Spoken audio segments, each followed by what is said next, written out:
रात के ठीक 2:17 थे। पूरा घर सो रहा था, लेकिन छत पर कोई नंगे पांव चल रहा था।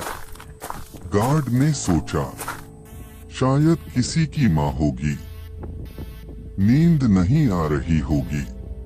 पर अगले दिन जब उसने उस लड़के से पूछा, तो जो जवाब मिला वो इस कहानी की पहली दरार था, क्योंकि जिस औरत को उसने देखा था वो उस रात घर में थी ही नहीं। ये कहानी हमें भेजी है निशांत ने, जो आज देहरादून में रहते हैं। लेकिन ये घटना उस समय की है जब निशांत दिल्ली के उत्तर पश्चिम इलाके में रहा करते थे। निशांत की उम्र उस वक्त सिर्फ 10 साल थी। निशांत का जन्म दिल्ली के एक पुराने इलाके में हुआ था। उनके पिता की औद्योगिक एरिया में फैक्ट्री थी। माँ पहले काम करती थी, बाद में घर संभालने लगी। एक बड़ी बहन थी जो उस समय देहरादून के हॉस्टल में पढ़ रही थी। परिवार खुश था, पैसे की दिक्कत नहीं थी। लेकिन एक समस्या थी, नया घर, नई जमीन। इसी वजह से 1999 के आखिर में पिता ने फैसला लिया, अब अपना घर फैक्ट्री के पास बनाएंगे। काफी तलाश के बाद दिल्ली के एक नए इलाके में एक जमीन ली गई। पहले 1 साल किराए पर रहे, फिर 2000 में नया घर बनकर तैयार हुआ। ग्राउंड प्लस 1 मंजिल, सीधी सीढ़ियां, छत खुली, सब कुछ सामान्य लग रहा था। एक शाम निशांत दुकान से सामान लेकर लौट रहा था। घर के पास गार्ड ने अचानक पूछा, बेटा, मम्मी ठीक है न? निशांत बोला, हाँ अंकल। क्यों? गार्ड थोड़ा झिझका, फिर बोला, कल रात 2:30 बजे कोई औरत तुम्हारी छत पर घूम रही थी। निशांत सन्न रह गया। वो उस उम्र में माँ के साथ ही सोता था। उसने कहा, अंकल, आपने शायद किसी और को देखा होगा। गार्ड ने उंगली से सीधा उसी घर की तरफ इशारा किया। यही घर है ना? निशांत घर पहुंचा, सीधा माँ से पूछा, मम्मी, क्या आप रात को छत पर गई थीं? माँ हंस पड़ी, पागल है क्या? रात के 2:30 बजे मैं क्या करूंगी छत पर? शाम को जब पिता आए तो निशांत ने उन्हें भी सब बताया। तीनों सोच में पड़ गए। तभी पिता को घर बनते वक्त की एक पुरानी बात याद आई। उन्होंने पहली बार बताया, जब घर बन रहा था, एक दिन मैंने सीढ़ियों पर किसी औरत को ऊपर जाते देखा था। उन्हें लगा कोई महिला मजदूर होगी, लेकिन जब देखा तो वहां कोई नहीं था। उस समय उन्होंने इसे नजरअंदाज कर दिया। 2000 से 2003 तक कोई बड़ी घटना नहीं हुई, पर 2004 आते आते सब कुछ बदलने लगा। निशांत की माँ को एक अजीब सपना आया। सपने में एक परछाई बोली, घर में पूजा बंद कर दो, बदले में कभी पैसे की कमी नहीं होगी। कुछ हफ्तों में घर में पूजा लगभग बंद हो गई। और अजीब बात ये थी, फैक्ट्री में मुनाफा, ट्रेडिंग में अचानक फायदा। इतना पैसा जितना उन्होंने कभी सोचा नहीं था। मंदिर में जाले लग गए, 2004 के आखिर में माँ अपने मायके वालों के साथ एक प्रसिद्ध मंदिर गईं। वहां से लौटने के बाद उनका मन अचानक पूजा में लगने लगा। सुबह शाम दीपक, मंत्र, भजन, और उसी दिन से घर में कुछ दिखने लगा। टीवी अपने आप ऑन, नल खुल जाना, खिड़कियां हिलना, और निशांत को अकेलेपन में कदमों की आवाजें। पिता की फैक्ट्री भारी घाटे में जाने लगी। पिता शराब की तरफ झुक गए। घर में झगड़े, डर, अशांति। आखिरकार एक तांत्रिक संत को बुलाया गया। वो घर के बाहर रुके। मैं अंदर नहीं जाऊंगा, उन्होंने साफ कहा। इस जमीन पर एक स्त्री आत्मा है, बहुत शक्तिशाली। उपाय सिर्फ एक, नियमित सुंदरकांड शुरू हुआ। लेकिन उस चीज को ये बिल्कुल पसंद नहीं आया। अब वो सिर्फ आवाज नहीं थी, वो दिखने लगी थी। गुरुजी की बात मानकर निशांत के घर में सुंदरकांड का पाठ शुरू हुआ। सुबह शाम रामायण, अगरबत्ती, दीपक।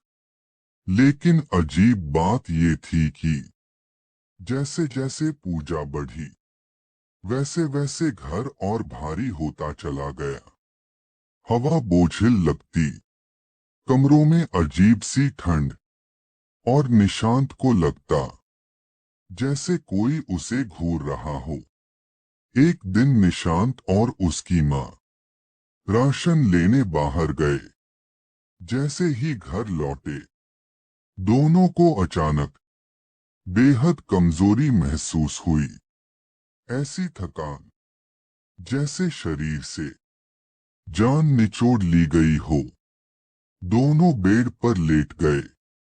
माँ की आंख लग गई, लेकिन निशांत पूरी तरह सोया नहीं था। नींद और जागने के बीच निशांत ने देखा, कमरे में एक चीज गिरी, और तभी एक औरत धीरे धीरे चलती हुई आई। चेहरा साफ नहीं दिखा, बस लंबे बाल और पैरों की आवाज नहीं। उसने वो चीज उठाई और निशांत के बगल में रख दी। फिर बिना उसकी तरफ देखे अंधेरे में गायब हो गई। निशांत की सांस अटक गई। वो चिल्ला भी नहीं पाया। अगले दिन निशांत ने सब पिता को बताया। पिता समझ चुके थे, अब ये सिर्फ डर नहीं था। उन्होंने फिर गुरुजी से बात की। गुरुजी ने एक ही बात कही, या तो नियम से सुंदरकांड, या फिर ये शक्ति किसी को अपना माध्यम बना लेगी। पिता ने सोचा, अगर घर ही छोड़ दें तो सब ठीक हो जाएगा। घर बिकने के लिए प्रॉपर्टी डीलर बुलाए गए। अजीब बात ये थी कि जो भी घर देखने आता, पहली नजर में पसंद करता, कीमत तय करता, लेकिन कुछ दिनों बाद अचानक मना कर देता। पता नहीं क्यों, मन नहीं मान रहा।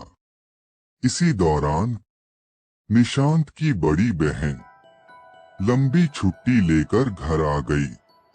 पहले जैसी नहीं थी, ना किसी से बात, ना हंसी, ना फोन, बस कभी कभी एक ही जगह बैठकर शून्य में देखती रहती।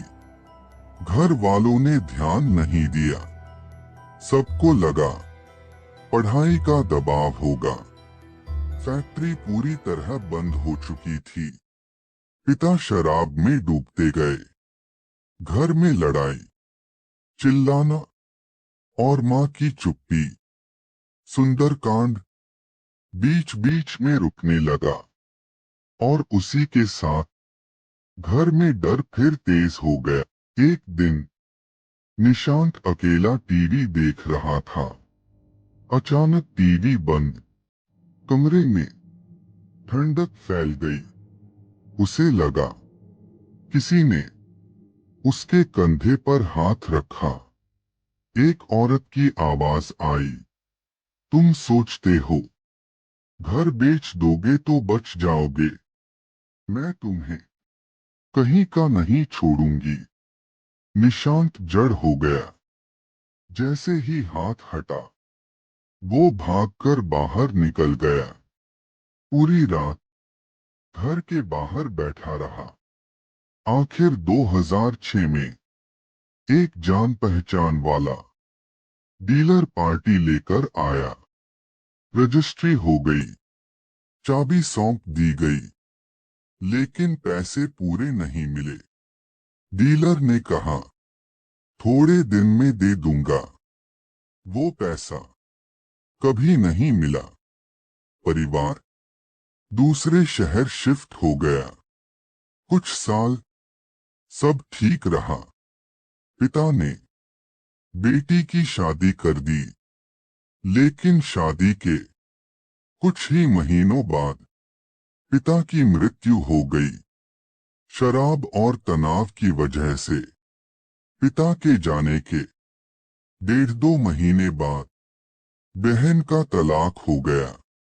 ससुराल वालों का कहना था उसके अंदर कुछ और है। वो हिंसक हो जाती, चीखती, मारपीट करती। वो लड़की जो कभी सबसे समझदार थी अब पहचानी नहीं जाती थी। निशांत समझ चुका था वो शक्ति घर में नहीं थी, वो बहन के अंदर थी। वो वही आवाज थी, वही ठंड, वही नफरत। निशांत ने शादी की, लेकिन बहन उसकी पत्नी से रोज झगड़ती। आखिरकार निशांत देहरादून चला गया। माँ बहन के साथ रह गई। आज भी निशांत को फोन आते हैं, तेरी बहन तेरी माँ को मार रही है।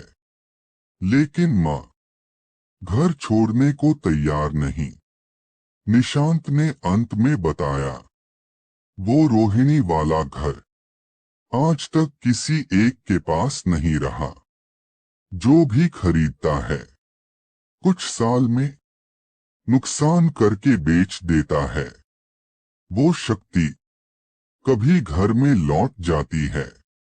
और फिर मेरी बहन के अंदर हमने सोचा था घर छोड़ देंगे तो बच जाएंगे, लेकिन कुछ घर दीवारों में नहीं रहते, वो इंसानों के अंदर रहने लगते हैं।